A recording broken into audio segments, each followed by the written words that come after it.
하나님 말씀은 구약 성경 학개서 1장 1절부터 11절까지 말씀을 봉독해 올리겠습니다. 구약 성경 학개 1장 1절부터 11절까지 말씀입니다.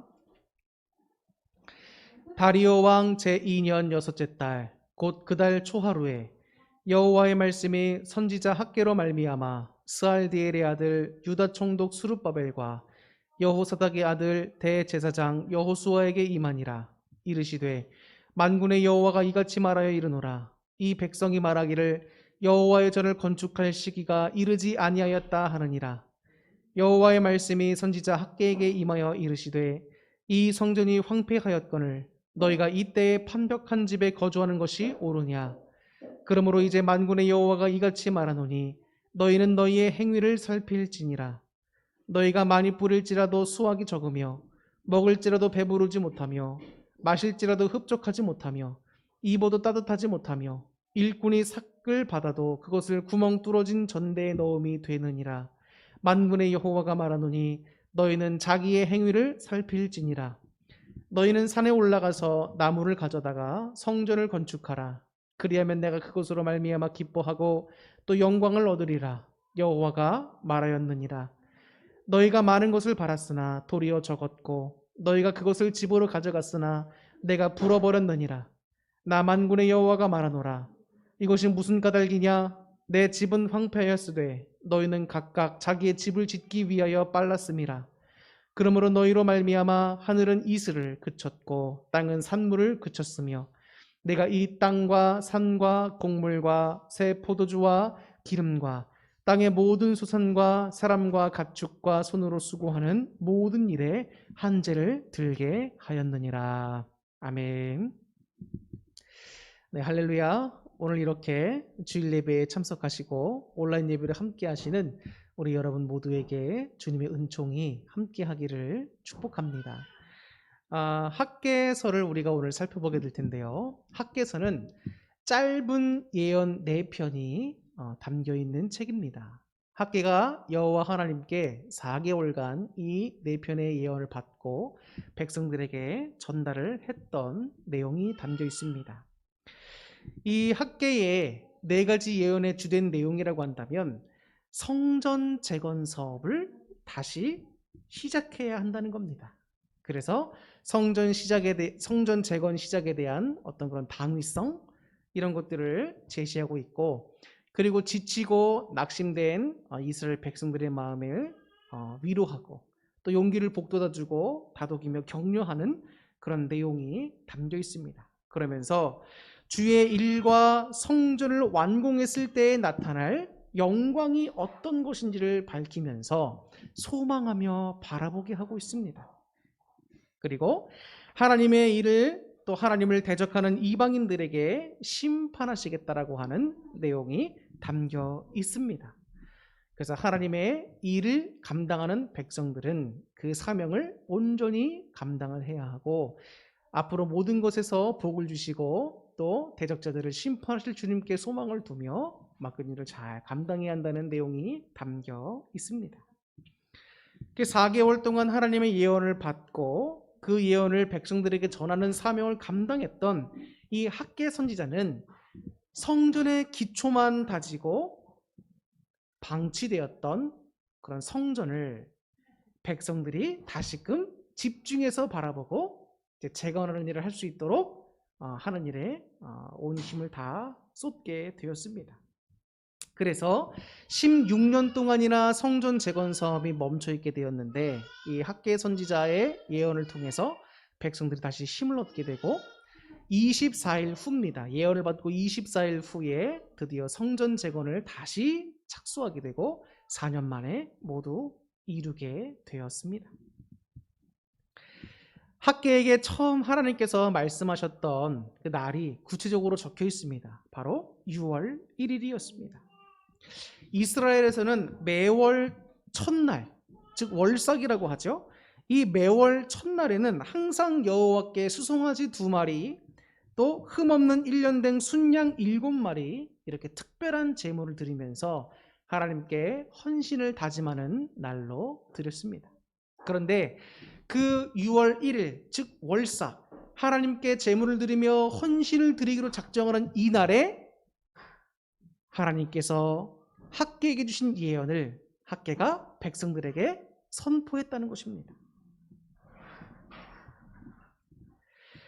이처럼 헌신을, 주님께 우리의 헌신을 다짐하는 날, 즉 월삭 6월 1일 때 성전 재건 사업을 다시 시작하라고 촉구하는 예언을 했다는 것은 매우 의미 있는 일이라고 할 수가 있지요. 자, 중단되었던 성전 재건 사업을 다시 시작하는 것이야말로 여호와께 참으로 헌신하는 행위가 된다는 것을 말씀해 주고 있습니다. 조금 아까도 말씀드렸다시피 학개의 이 하나님의 예언을 선포한 후에 정확하게 24일 만에 백성들이 여호와의 명령을 따라 성전 재건 역사를 시작하게 됩니다. 순종이 또 얼마나 귀한 것인지를 알 수 있게 되지요. 이처럼 예루살렘 새 성전, 제2성전이라고 하는데, 새 성전의 재건은 포로 귀환 세대들이 반드시 해내야 하는 그런 절대적이고 시대적인 사명이었다고 할 수 있습니다. 그러면서 동시에 성전 재건 사명을 이루는 것, 그 이루는지 안 이루는지에 따라서, 순종하는지 불순종하는지에 따라서 저주와 복이 결정되는 이유가 되었다는 사실을 기억하면서 하나님께 순종함이 우리가 복을 받은 누리는 지름길이라는 것도 알 수 있게 됩니다. 2절을 보면 하나님께서 백성들에 대해서 말씀하시는 부분이 나옵니다. 이렇게 나와요. 이 백성이 말하기를 여호와의 전을 건축할 시기가 이르지 아니하였다 하느니라. 이스라엘 백성들이 성전 재건하기를 내려놓고 16년 동안 성전 재건을 안 하면서 지금 하고 있는 말이 뭐냐면 아직 성전을 재건할 시기가 이르지 않았다는 겁니다. 백성들이 이렇게 여긴 가운데 많은 이유가 있지만 그 중에 하나는 어떤 이유가 있냐면 성전을 지으려고 할 때마다 대적들의 방해가 있었다는 거지요. 특별히 아닥사스다 왕 때입니다. 이 페르시아 왕이었죠. 이 아닥사스다 왕 때에 방백이었던 르흠과 또 서기관 심세라고 하는 사람이 있었습니다. 근데 이 사람들이 성전 건축을 방해하기 위해서 아닥사스다 왕에게 갔습니다. 그래서 왕에게 악의에 찬 고소를 하는 겁니다. 즉 이스라엘이 성전을 건축하게 되면 그들이 다시는 왕에게 세금을 바치지 않을 겁니다. 그래서 왕은 큰 금전적인 손해를 받게 될 것이고 또 그 이스라엘이 속해 있는 그 지역을 서편의 영지를 잃게 될 것입니다. 이렇게 왕에게 고소를 하게 됩니다. 그러니까 왕이 심각하게 그 얘기를 듣고 결정하기를 예루살렘 성전 재건축을 이제 불허하게 됩니다. 중단시키게 됩니다. 그래서 성전 재건 사업이 이때부터 중단되었고 16년이 지났습니다. 그리고 페르시아의 새로운 왕이 등장하는데 바로 다리오 왕입니다. 이 다리오 왕 제2년 6월 24일에 이르러서야 비로소 재개가 된 것이죠. 아까 우리 1절에서 살펴봤듯이 월삭입니다. 다리오 왕 2년 6월 1일에 하나님께서 주신 예언이 학개를 통해서 백성들에게 선포가 됐고 그로부터 24일 후에야 이제 성전 재건이 시작됐다는 것을 우리가 말씀을 통해서 알게 되지요. 그래서 당시의 왕이 아닥사스다 왕이죠. 그 왕이 성전 재건을 중단시켰기 때문에 바로 할 수는 없었겠죠. 성전 재건을. 그런데 중요한 것은 백성들의 마음은 성전 재건보다도 어디에 더 마음이 있었는가? 현실에 안주하면서 그 상황 가운데 지내는 것에 더 마음을 쏟고 있었다는 겁니다. 그러면서 생각하기를 성전을 지으려고 할 때마다 방해를 받고 또 아닥사스다 왕이 중단시켰으니까 할 수 없고 그냥 우리가 현실에 안주하면서 살자 이런 마음이 있었다는 겁니다. 따라서 성전 재건, 즉 성전 건축을 재개할 시기가 이르지 않았다는 것은 뭡니까? 결국은 핑계라는 거예요. 핑계. 하나님의 입장에서 본다면 백성들의 이러한 마음 상태와 행함을 보면 백성들이 말하고 있는 이 모든 말과 논리들은 성전 건축을 해야 하는 책임을 회피하려고 하는 핑계에 지나지 않았다는 것입니다. 우리의 모습을 보는 것과 같습니다. 우리는 모두가 다 저마다 다른 다양한 상황 가운데 놓여 있습니다. 우리는 많은 부분을 하나님께 이해시키려고 하는 것 같습니다. 하나님, 지금 제 상황이 이렇기 때문에 지금 당장은 못할 것 같습니다.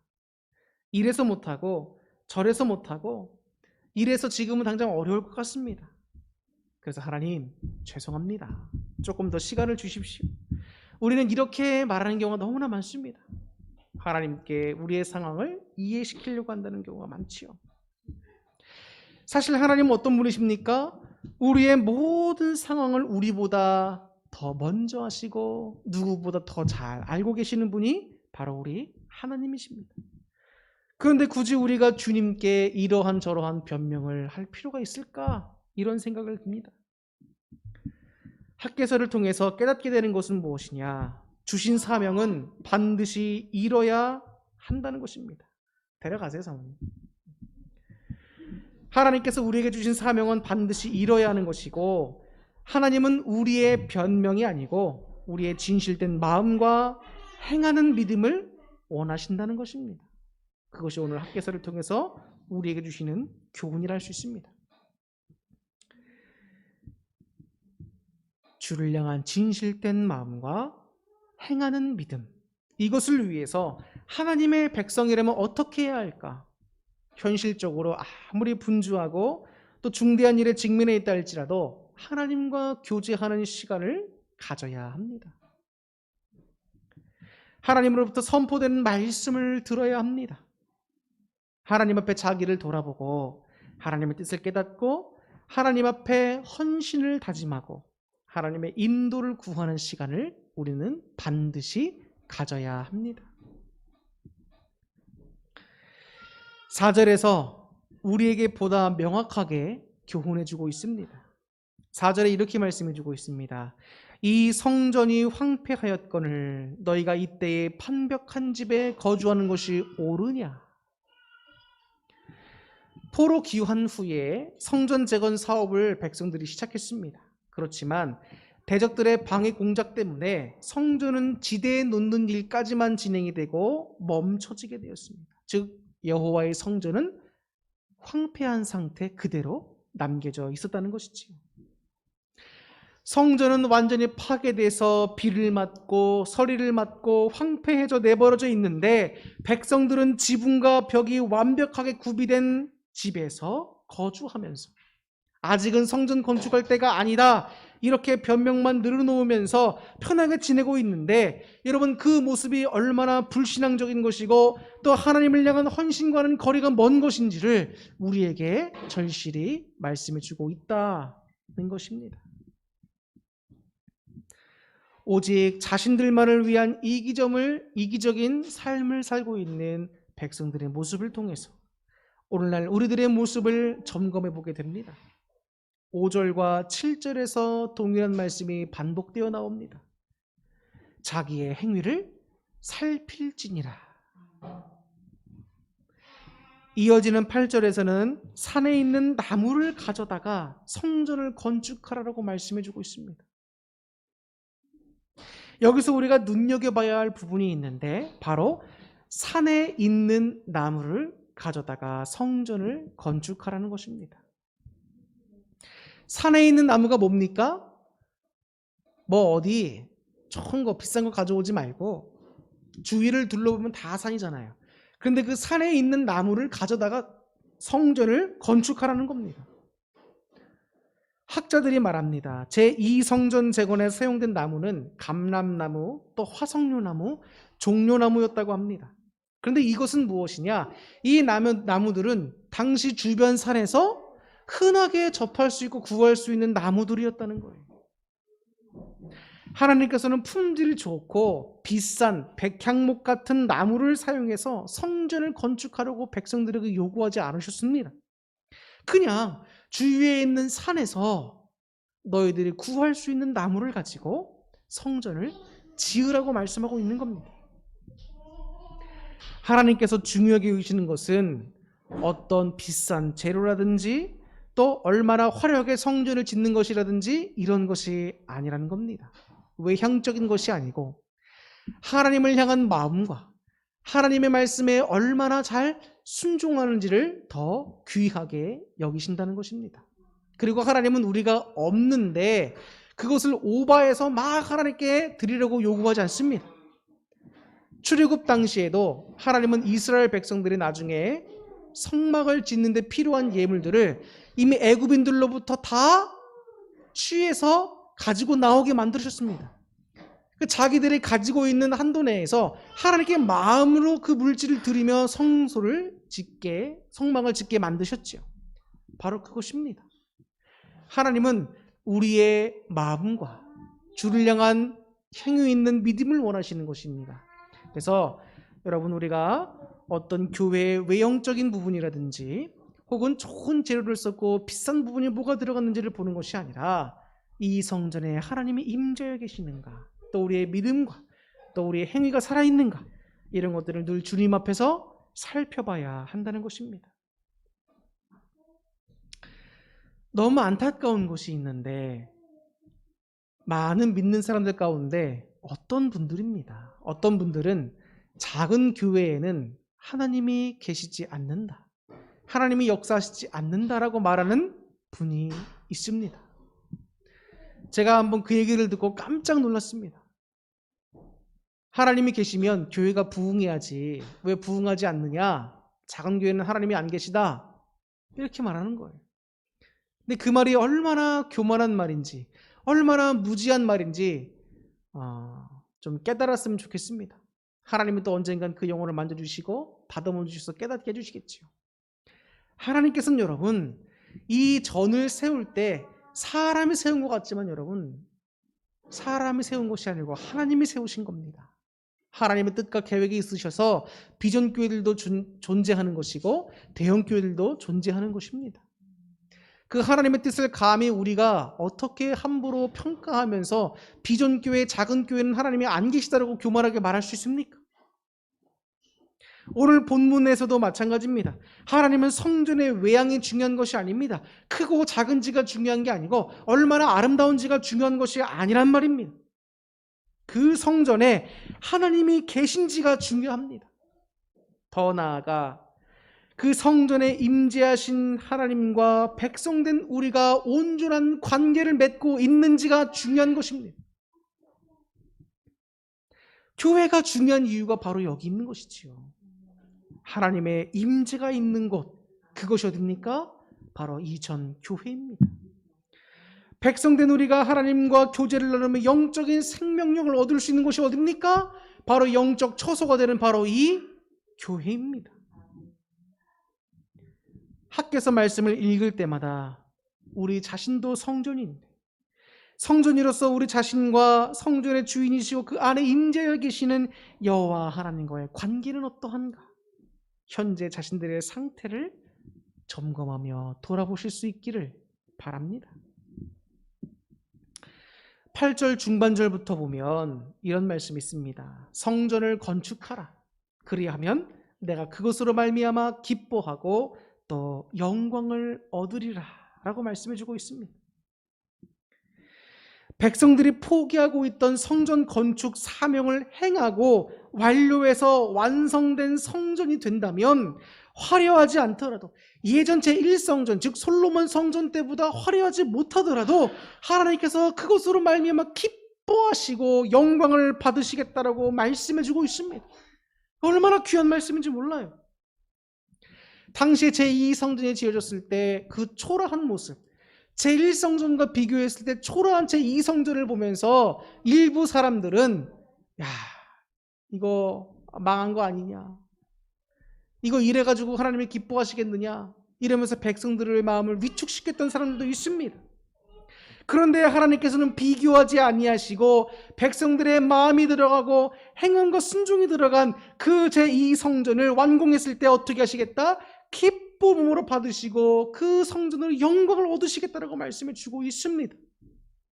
즉 성전의 외양이 중요한 것이 아니라 하나님의 말씀을 듣고 순종하며 피땀 흘려가며 그 마음을 다해 이뤄낸 그 성전, 즉 하나님께서 우리를 통해서, 우리의 모습을 통해서 그 성전으로 말미암아 기뻐하시고 영광 받으시겠다는 겁니다. 하나님의 백성들이 이 땅에서 사는 동안 어떻게 살아야 하는지, 왜 빛된 존재로 살아야 하는지를 정확하게 알려주지요. 하나님은 우리를 통해서 영광 받으시기를 원하신다는 것입니다. 성전을 건축하라. 그리하면 내가 그것으로 말미암아 기뻐하고 또 영광을 얻으리라. 이 말씀은 당시 위축되고 현실만 집중하던 백성들에게 얼마나 큰 위로와 힘이 되었을까요? 오늘날 우리에게도 동일한 말씀을 저와 여러분들에게 주신다라고 한다면 남과 비교하지 않으시고 내게 주신 사명을 잘 감당하면 그 결과가 작든 크든 기뻐 여기시며 영광을 받으신다니 얼마나 감사한지 모릅니다. 저는 이래서 우리 하나님은 너무 좋습니다. 남과 비교하지 않으시고 부족한 사람에게 능력을 주셔서 사명을 감당케 하시고 결과가 부족하더라도 마음과 순종을 보시고 기뻐하시고 영광 받으시는 그 우리 주님, 우리 아버지 되시고 우리 하나님이 되십니다. 우리 모두 우리 주 하나님께 찬송과 영광과 존귀를 날마다 매 순간마다 올려드릴 수 있기를 축복합니다. 하나님께서는 백성들을 위로하시면서 뜬금없는 위로를 주시지 않습니다. 하나님은 구체적인 위로를 주십니다. 너희가 하나님 말씀에 순종하여 사명을 감당하고 성전을 완공시켰을 때 하나님이 복을 주시겠다. 그러나 불순종하고 불신앙으로 나아간다면 저주를 내리겠다. 그리고 하나님께서 마침내 주를 대적하는 자들을 다 심판하시겠다는 것입니다. 하나님께 순종하면 그 순종과 그 수고가 헛되이 되지 않는다는 겁니다. 하나님께서 여러분들의 수고와 순종을 보시고 여러분들의 마음을 보시고 하늘나라의 상급이 쌓여갈 뿐만 아니라 이 땅에서도 여러분들이 누릴 수 있는 복을 허락해 주시겠다라고 말씀해 주고 있는 것입니다. 하나님의 약속과 하나님의 소망은 구체적이고 확실한 것이지 뜬구름 잡는 것이 아니라는 것입니다. 그 사실이 오늘을 살아가는 우리들에게 큰 소망과 힘이 되지요. 하나님은 여러분을 다른 사람과 비교하지 않으십니다. 여러분의 있는 모습 그대로를 사용하시고 사랑하시고 여러분들에게 능력을 주시고 오늘도 여러분들을 위로하시며 격려하십니다. 코로나19 시대를 살아가는 우리에게 그 어려움 가운데 사명 감당하기가 힘들고 어려워서 허덕이고 있는 우리에게 하나님께 주시는 오늘 이 말씀이 큰 위로와 소망이 되지 않습니까?